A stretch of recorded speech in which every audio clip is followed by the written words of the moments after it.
Saya harus simak juga. Saya ke Bung Ade dulu deh. Ke Bung Ade. Ini bukan soal suara PSI yang tiba-tiba melonjak atau orang katakan misalnya simsalabim suara dan lain sebagainya. Tapi ini soal hak angket dulu. Karena di sini saya lihat yang paling pendukung Jokowi ya saat ini hanya Bung Ade. Jokowisme PSI maksudnya. Silakan Bung Ade. Sorry, pertanyaannya adalah? Soal hak angket akan menyelidiki apa yang dilakukan oleh Pak Jokowi dalam pemilu kali ini. Anda punya komentar soal itu? Ya sebetulnya kan tidak, saya nggak tahu kenapa datangnya kata Pak Jokowi itu dari mana ya. Karena kalau kita baca hak angket kan terhadap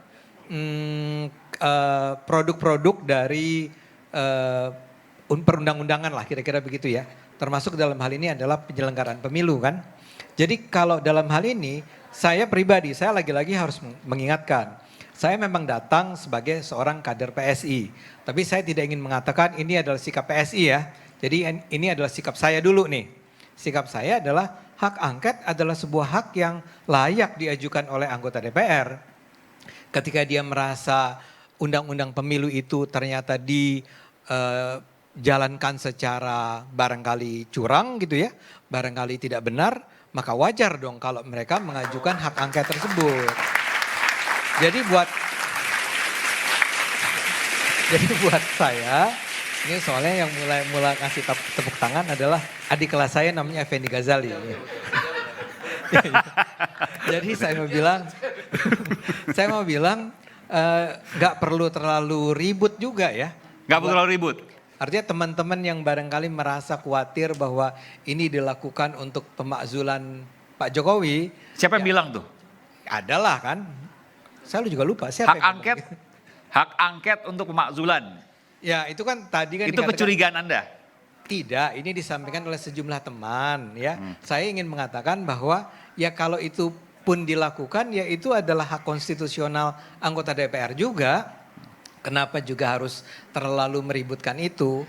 Nggak apa-apa kalau memang ada kecurigaan tentang ketidakberesan dalam penyelenggaraan pemilu ya, termasuk PSI kan juga punya komplain sebetulnya tentang hal-hal semacam itu ya. Ya wajar kalau diajukan, kan nanti kita lihat ada berapa banyak anggota DPR yang akan setuju dengan pengajuan hak angket tersebut. Tadi Anda katakan kesannya sih nggak serius-serius amat, ya nggak? Tadi Anda katakan itu kan? Tadi pagi melihat seperti itu. Kesannya seperti itu ya. Tapi kita nggak tahu besok dan lusa kan? Ya betul, kalau besok tiba-tiba ada pelonjakan luar biasa. Seperti suara PSI.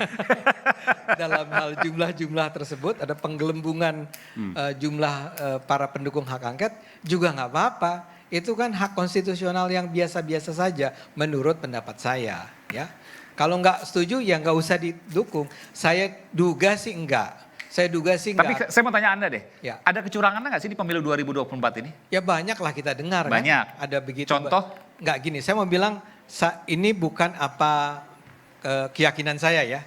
Jadi apa yang kita lihat di medsos misalnya, ada banyak orang yang mengirimkan ketidaksesuaian antara C1 dengan hasil rekapitulasi kan. Ya. Kemudian kita juga mendengar ada misalnya kemarin Lembaga Penelitian Indikator mengumumkan bahwa ada pihak-pihak tertentu, partai-partai tertentu yang diketahui atau dikatakan oleh masyarakat sebagai partai yang memberikan uang haram. Saya lupa, serangan fajar. Ya. Istilah serangan fajar. Itu kan licik juga, itu nggak benar. Dan itu juga perlu dibongkar. Ada ketidaksesuaian angka, ada serangan fajar, ada tadi misalnya tuduhan benar nggak ada serangan, ada apa? Bansos ya, manipulasi bansos. Kan semua itu harus dipelajari secara. Termasuk suara PSI, saya mulai masuk situ ya. Termasuk suara PSI, saya mau menunjukkan nanti ada grafik ya. Ada grafik yang mungkin bisa ditunjukkan bahwa si rekap dengan perhitungan C hasil itu berbeda. Ini salah satunya misalnya di Kumparan yang kemudian menuliskan ini ya. Ada di beberapa tempat TPS yang kemudian terjadi penggelembungan di Sirekap ya. Tidak sesuai dengan C hasil. Coba saya ingin minta putarkan dulu boleh? Itu ya.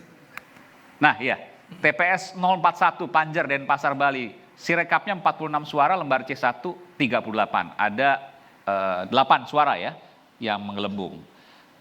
TPS Sukakerta Ciamis. Sirekapnya 29 padahal aslinya di C1 hanya 2 suara. Ini di Sentani, Papua, TPS 14, 82 suara di Sirekap padahal aslinya di C1 atau C hasil hanya 2 suara.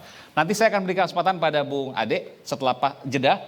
Apa yang terjadi? Sirekap dengan C hasil kok beda? Kenapa bedanya banyakan ke PSI saja? Ada apa sesungguhnya? Nanti saya berikan kesempatan sekali lagi.